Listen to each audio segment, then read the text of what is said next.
Hi everyone, welcome to this very special Facebook Live session of Future Beyond Grades. We're delighted to put this session together today to explore this very interesting topic. So I'm going to start off by asking perhaps this question to maybe to Carrie first.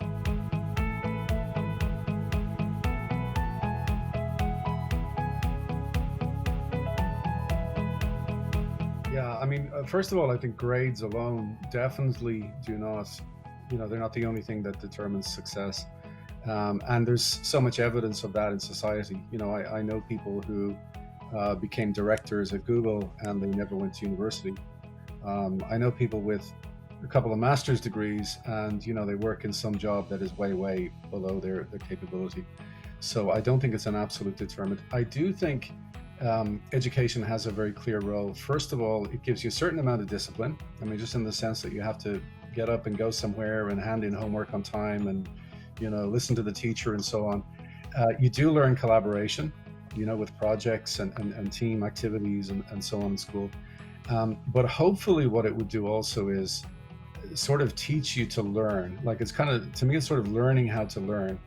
It's encouraging your curiosity and it's making you curious about the world. And that one thing I've noticed with a lot of successful people is they come across as very curious, and they don't just read something to be better at something or study something to get, a grade or to make more money. They're genuinely very curious and they're always acquiring knowledge.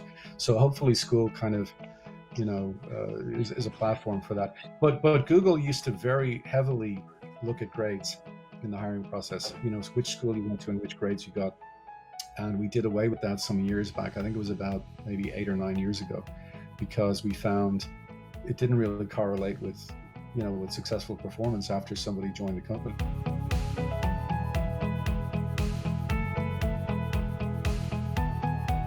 I wanted to also go back to a term I think Carrie used, which is about rigor. Because when a person conducts analysis, you can also get a sense of it through a conversation.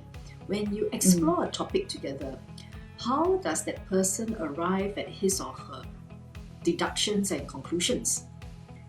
Is there like a leap of logic, or they take certain things as given, and therefore question? I think all that suggests to you how rigorous that person is. And I think that as interviewers, for a job, that's something that actually is something that I think each and every one of us is looking out for. And depending on the industry you're in, you may be asking questions that are more specific to your industry. But actually, we're looking for that rigor in thinking.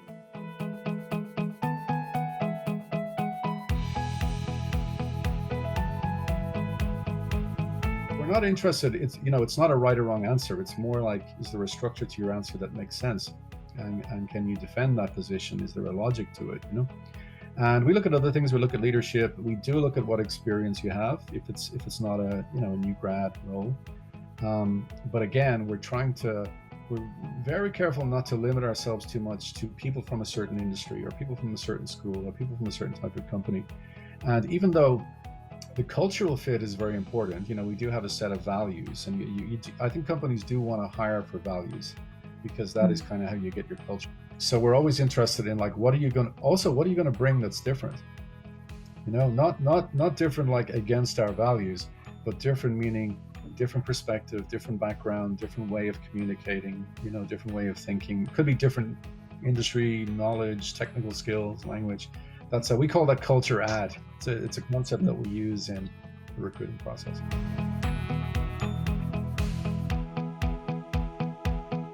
What is actually important is about a diversity of experiences. If all a child knows really is about studying and passing an exam with flying colors, and having no, unfortunately, other experiences except doing that, then I think interviewers may be a bit concerned that if he or she faces a situation where it is a little bit more multifactorial, you may have to deal with customer relationship issues, you may have to deal with the logistics or your suppliers not bringing up supplies in a timely manner. You may have a PR crisis on hand. You may have a HR issue. All sorts of things happen in the industry, right? So I think what we hope that young people, children, even where we see COVID around us, is how as parents do we equip them and create options for them so that they are still able to experience a certain diversity of experiences, regardless the fact that we are in a COVID situation. In schools, we always talk about CCAs as well as project opportunities, because all those are opportunities whereby children learn to collaborate with each other and they work on things that may not come out with a very binary outcome. There may be more complex situations that they have to deal with.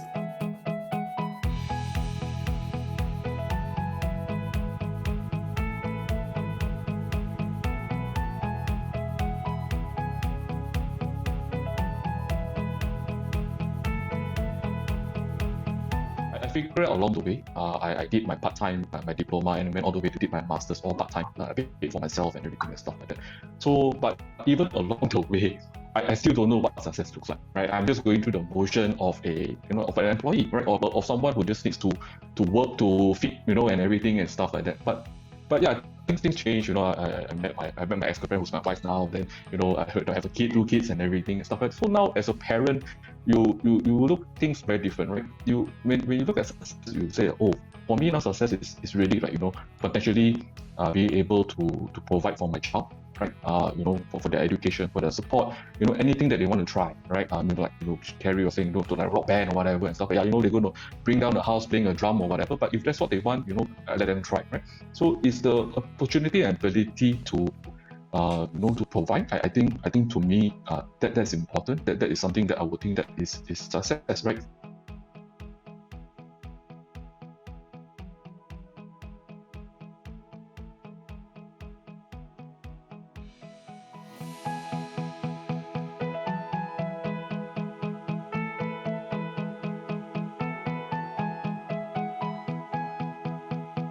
Travel if you can, going to different kinds of events, meeting different kinds of people, giving them independence, getting them to do part-time jobs, getting them away from home, giving them all this input that helps them figure out what they want to do. And of course, you can give them ideas. You might say you're very good at this. The CEO I knew, he said when he's hiring, he looks at 3 things: can they do the job, do they want to do the job, and will they fit in? It's very simple. Can they do it? Will they fit in? So, that's probably, they're going to be facing someone with some kind of similar mindset when assessing them. So I don't think there's one path, but that's what I would do.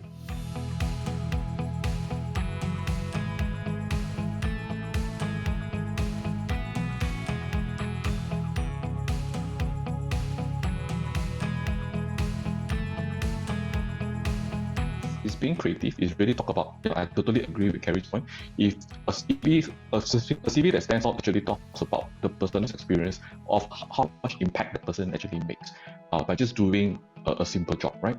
So I think that really counts, if you ask me. Thank you very much to everyone, and thank you very much to our panelists for being part of this event. Even though we talk about this as parenting advice, if you think about it, the values and some of the things that we're mentioning are actually really related to also what the employers look out for. Right? It's not that far away. These things that we're trying to encourage in our children is what employers would eventually, when your children grow up, their future, that's what they can actually present to the employers and say, this is what I can bring to the table, right? So with that, I want to say thank you very much to the panelists for joining us today. I hope for those of you at home who are joining us and tuning in, I hope that this has been as enjoyable a session as I have. I've learned a lot as a mother, for sure, and definitely a lot of things to think about. So, and we're going to have a couple of other activities thereafter. So for some of the people who are tuning in, do stay tuned. There'll be other panel discussions. There will be also a radio interview with some other speakers on the same topic as well. All right. With that, thank you very much and good night, everybody. Thank you.